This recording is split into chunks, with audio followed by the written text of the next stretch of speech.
Hello दोस्तों, Dilip Hindi short and classes में आपका हार्दिक स्वागत है। दोस्तों, आज की डिक्टेशन एक दैनिक जागरण की संपादकीय डिक्टेशन है। इस डिक्टेशन की गति 80 शब्द प्रति मिनट की गति से होगी। डिक्टेशन स्टार्ट करते हैं 5 सेकंड बाद। शराबबंदी की नाकाम नीति। बिहार में जहरीली शराब से 50 से ज़्यादा लोगों की मौत के बाद भी नीतीश कुमार सरकार शराबबंदी की अपनी नीति को लेकर जिस तरह अड़िग नज़र आ रही है, उससे यही स्पष्ट होता है कि वह यह बुनियादी बात समझने को तैयार नहीं कि दुनिया में कहीं भी शराबबंदी सफल नहीं हुई। इस पर हैरानी नहीं कि यह बिहार में भी नाकाम है। भले ही पुलिस प्रशासन शराब की अवैध बिक्री रोकने के लिए पूरा जोर लगाए रहता हो, लेकिन सच यही है कि वह कहीं अधिक आसानी से उपलब्ध है।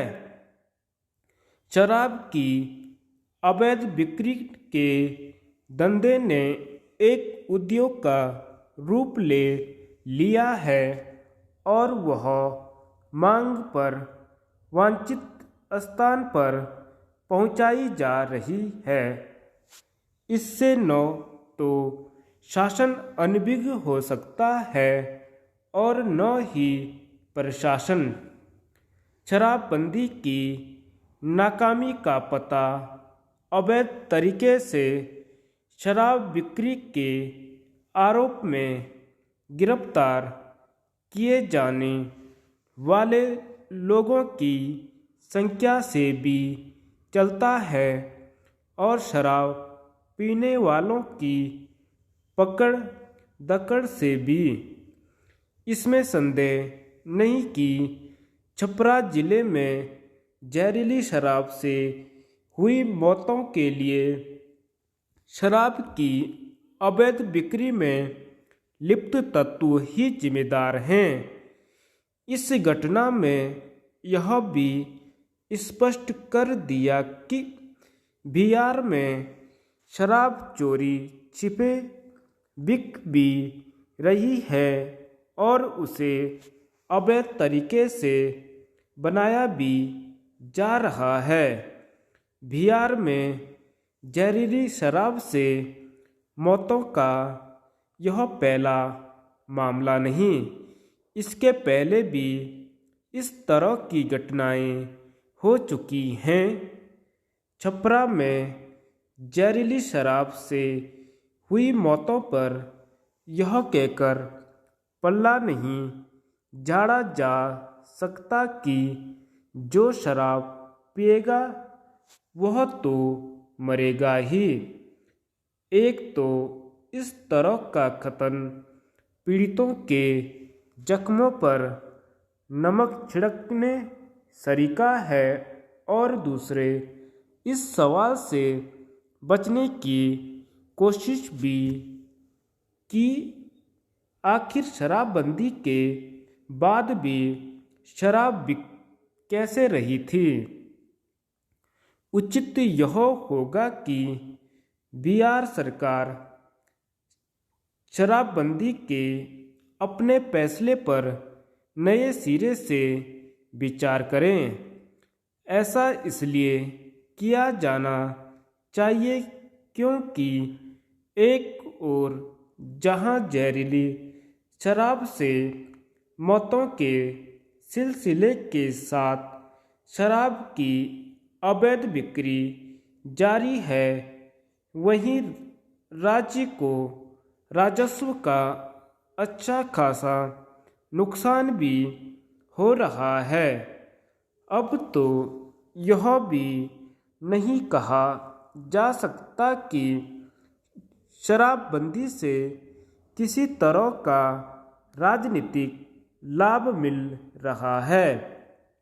भले ही प्रारंभ में यह लगा हो कि शराबबंदी का फैसला राजनीतिक रूप से लाभकारी है, लेकिन अब ऐसा बिल्कुल भी नहीं दिखता और यही कारण है कि वे राजनीतिक दल भी शराबबंदी पर सवाल उठा रहे हैं, जो एक समय उसे सही बताया करते थे।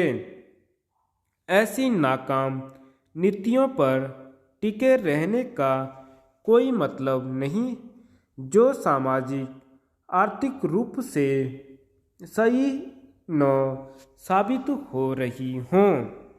शराबबंदी के मामले में भी गुजरात की भी चर्चा होती है, लेकिन इसकी अनदेखी नहीं की जानी चाहिए कि वहाँ की नीति बिहार से भिन्न है। जल विद्युत परियोजनाएं प्रदेश में छोटी यानी जल विद्युत परियोजनाओं के जरिए ऊर्जा उत्पादन को बढ़ाया जा सकता है, बशर्ते इस दिशा में गंभीरता से काम हो। यह इसलिए कहा जा रहा है क्योंकि ऐसे प्रयास पूर्व में ही हुए हैं। इसके लिए नीतियां तक बनी, लेकिन अपेक्षित सफलता नहीं मिली। इसका एक कारण इस संबंध में व्यापक प्रचार प्रसार न होना रहा। साथ ही सरकार की उम्मीदों के अनुरूप छोटी जल विद्युत परियोजनाओं को शुरू करने वालों को प्रोत्साहन नहीं मिल पाया।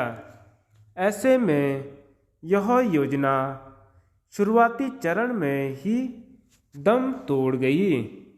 मौजूदा सरकार का छोटी छोटी जल परियोजनाओं की दिशा में कदम बढ़ाना समय की जरूरत भी है।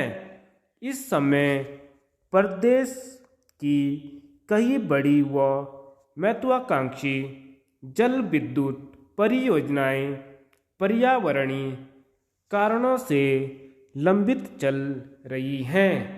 प्रदेश सरकार इन्हें शुरू कराने के लिए लगातार केंद्र में दस्तक दे रही है। वहां से आश्वासन तो मिल रहा है, लेकिन फिलहाल धरातल पर बहुत अधिक काम नहीं हो पा रहा है। इन परिस्थितियों में सरकार स्वयं छोटी जल विद्युत परियोजनाओं को यदि आगे बढ़ाती है तो निश्चित तौर पर इसके सकारात्मक परिणाम देखने को मिलेंगे। अभी जो आकलन किया गया है उसके अनुसार शुरुआती वर्षों में छोटी जल विद्युत परियोजनाओं के जरिए 400 से 500 मेगावाट बिजली का उत्पादन किया जा सकता है। पड़ोसी राज्य हिमाचल भी बड़ी जल विद्युत परियोजनाओं के अटकने के कारण छोटी जल विद्युत परियोजनाओं के लिए लघु जल विद्युत नीति बना चुका है। सरकार ने अभी लघु जल विद्युत परियोजनाओं को स्थानीय नागरिकों, ग्राम पंचायतों और उद्यमियों की सहायता से विकसित करने की योजना बनाई है। इसमें ऋण लेने की सुविधा, रॉयल्टी और जीएसटी में रियासत जैसी व्यवस्था की गई है। जल विद्युत परियोजनाओं को यदि सही मायनों में धरातल पर उतारना है तो इसके लिए गंभीरता से काम करना होगा। उम्मीद की जानी चाहिए कि विभाग पिछली गलतियों से सबक लेते हुए सकारात्मक कदम बढ़ाएगा। धन्यवाद।